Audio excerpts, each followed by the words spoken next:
Hello, affiliates and friends.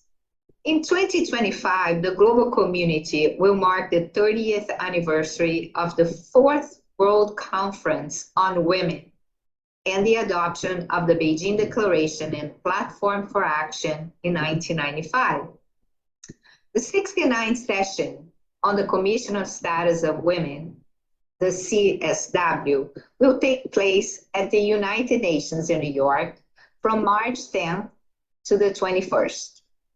Representatives of member states, UN entities, and accredited NGOs from all regions of the world, including the International Council of Jewish Women, have been invited to attend. The main focus of the 69th session will be on the review and implementation of the Beijing Declaration.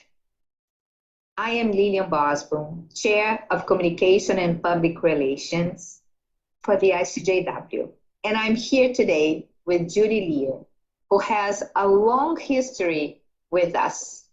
Judy took the initiative to use this excellent team to create the ICJW Women's Rights Beijing Plus 30 project. Judy, please say hello to our friends and tell us about yourself and your history with the International Council of Jewish Women. Hi, everybody. It's my pleasure to be here today, and I want to thank Lilian and David for this wonderful opportunity.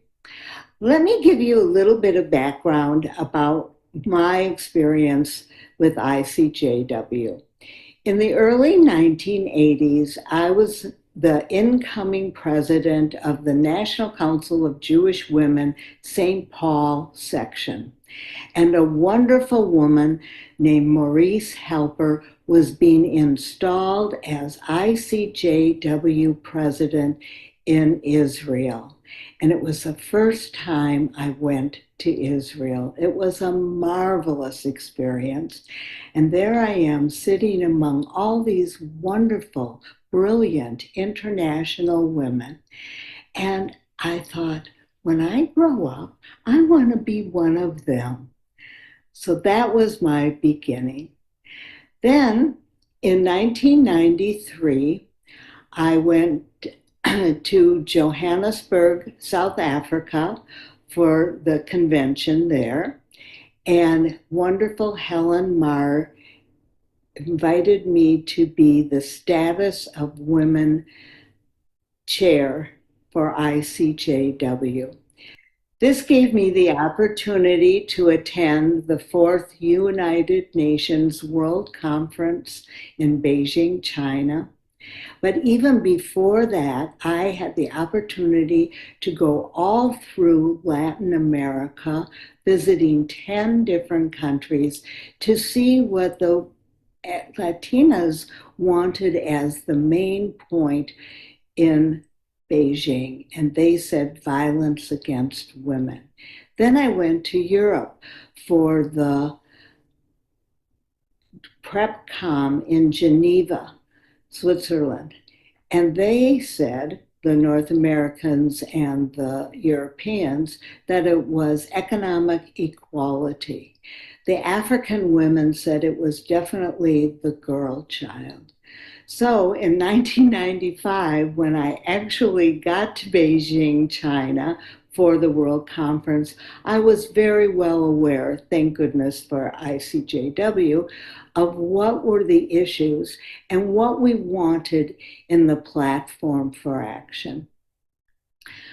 I proceeded to become involved in ICJW. I was the North American chair after my Status of Women chair. And then today I am the North American vice chair, but I was on the nominating committee, the vice chair, in the last term. So ICJW has been a very important part of my life. I also, representing ICJW, sit on the United Nations team with Judy, who is the chair of it. Wonderful women, And we advocate for both Jewish women and all women. I know from our conversation and your written memories of Beijing that this transformational experience made an impact in your life. What was Beijing 1995 all about? And can you share one or two stories with us? My experience in Beijing, I have to tell you all, share with you, I am so grateful to ICJW because it changed my life. After going to all of the regions, I understood how important ICJW is in the Jewish community and for the councils of Jewish women. And then I got to go to Beijing. I want you to know Beijing had two parts. One was in Huairou, and that was for the non-governmental organizations. And one was actually in Beijing, China, which was for the delegates from all the countries where the platform for action was written with their 12 planks or important things. Let me share with you my personal experience. These are my memories of Huairou. Okay, there must have been 30,000 non-governmental organization representatives in Huairou for the Huairou conference.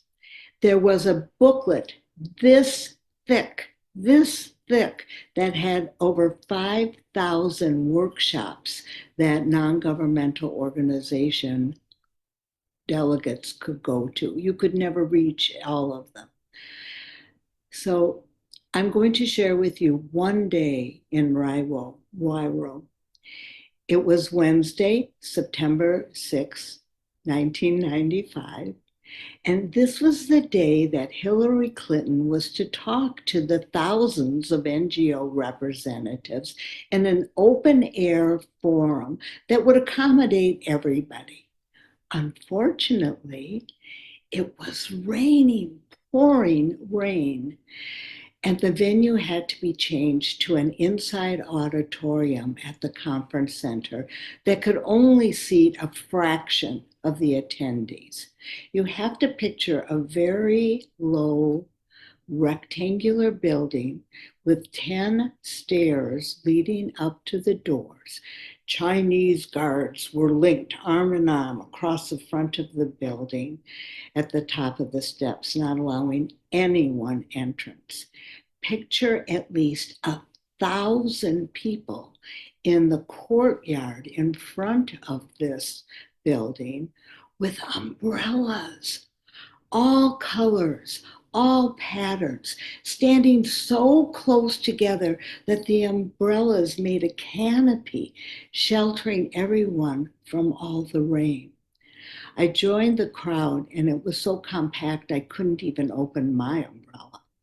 And as I stood under this amazing shared canopy, I listened to a beautiful Black woman from Africa in a colorful turban, matching her lovely long dress, talking to a young redhead, freckle-faced woman from Ireland about female genital mutilation.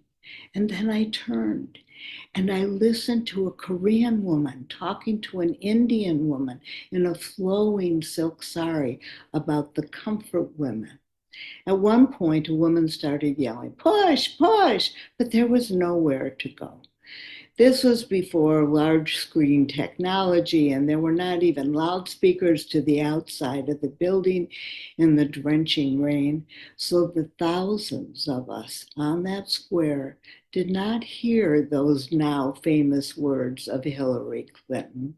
And I quote, "Women's rights are human rights." We could only hear each other. And then a song came floating through the beating raindrops. We shall overcome. Picture being under that colorful canopy of umbrellas, standing with equally colorful women dressed in clothes that depicted their countries, saris of flowing silk, bright patterns of Africa with matching turbans, blue jeans from the Western countries. Picture the color of our skins in different hues.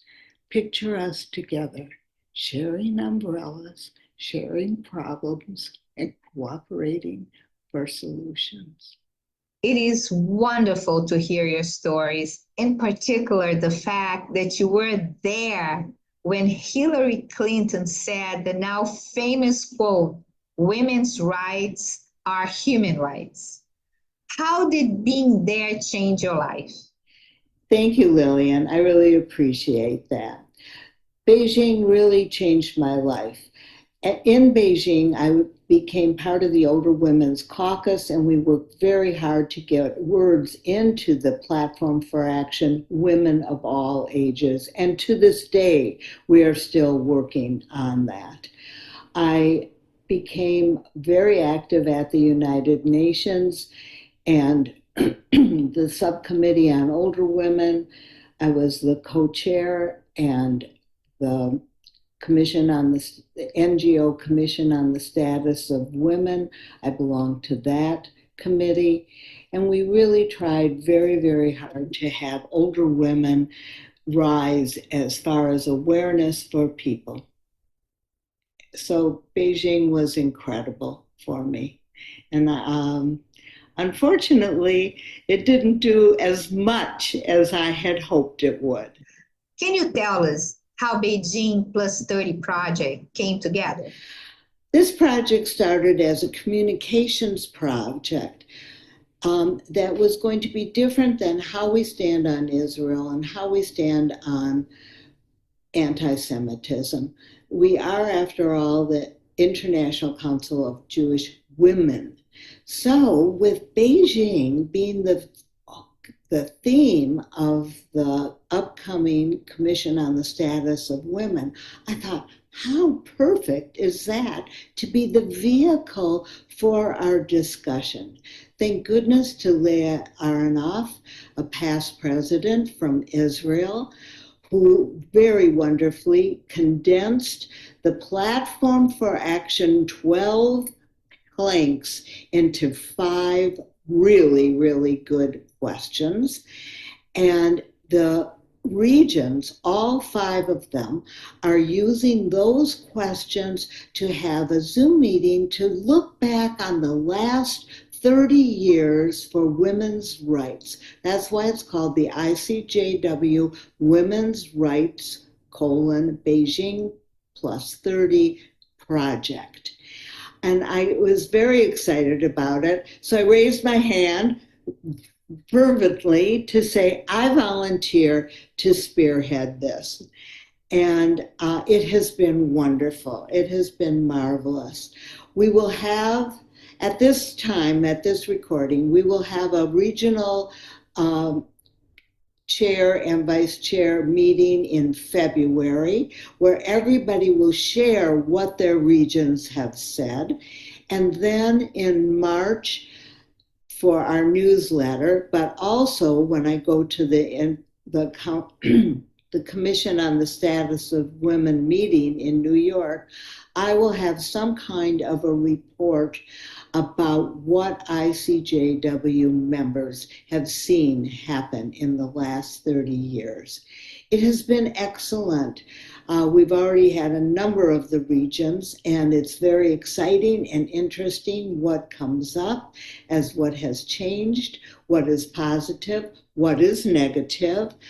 And I think that it will be a very, very worthwhile report when we are through. When you work a large event like you did, usually you get a t-shirt. Do you have one to show us? Here's my t-shirt from Beijing Conference, 1995. Judy and I climbed the wall together And here's my I climbed the Great Wall. It's so nice that you did that for us, that you were able to tell us all the stories about Beijing in 1995. I'm honored to be the one that interviewed you, and I'm very pleased with your idea of the project. This is a terrific project for the ICJW. Do you have any closing statements for the women of ICJW? Oh, thank you so much for giving me this opportunity to share my experience. And thank you all in ICJW for giving me this experience. Hope to see many of you in New York at the Commission on the Status of Women. Bye now.